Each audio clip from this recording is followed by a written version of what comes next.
من از اون آدماییم که می‌نویسن، نه اینکه نویسنده باشم.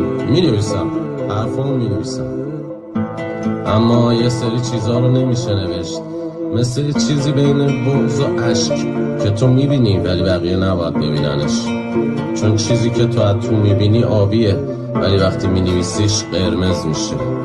وقتی مینویسیش قرمز میشه.